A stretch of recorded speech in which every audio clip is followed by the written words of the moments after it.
Mkhululeni, ningambophi, ningamhlukumezi, ningamjezisi. Akafanele ukuzwa ubuhlungu, mteteleni ahambe. Myekeni abukwe umhlaba, hlezi unembeza wakhe umjezise kangcono.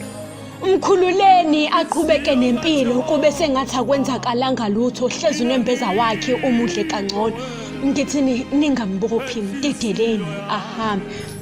Lo umdlunguli wami ongizisa ubuhlungu engakaze ngabuzwa nangelodwa ilanga, ongibulale ngiphila, ongiphucile injabulo yami yangunaphakade.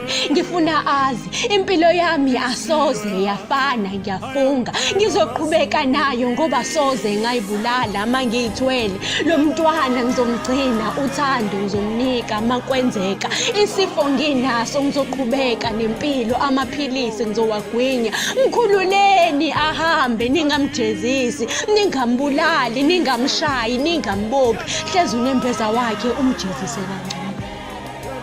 Hlezi impilo yakhe ayiphile kangcono. Hlezi akwenzile akaliboni iphutha, myekeni aqhubeke nempilo. Bekungani engangicelanga ithuba ngimnike uthando mangimthanda, kunokuthi angibambe ngehluku, angiphuce impilo kabuhlungu. Sengifana negobongo elihambayo kodwa ngifile ngaphakathi. Ngikhulekiseni ngithole uxolo, ngikhulekiseni ngikwazi ukuqhubeka nempilo kodwa yena mkhululeni ahambe. Ningamjezisi, ningambophi, ngithi diye mdlongoni wami. Ngelinye ilanga uyokuthola ujesu okukufanele.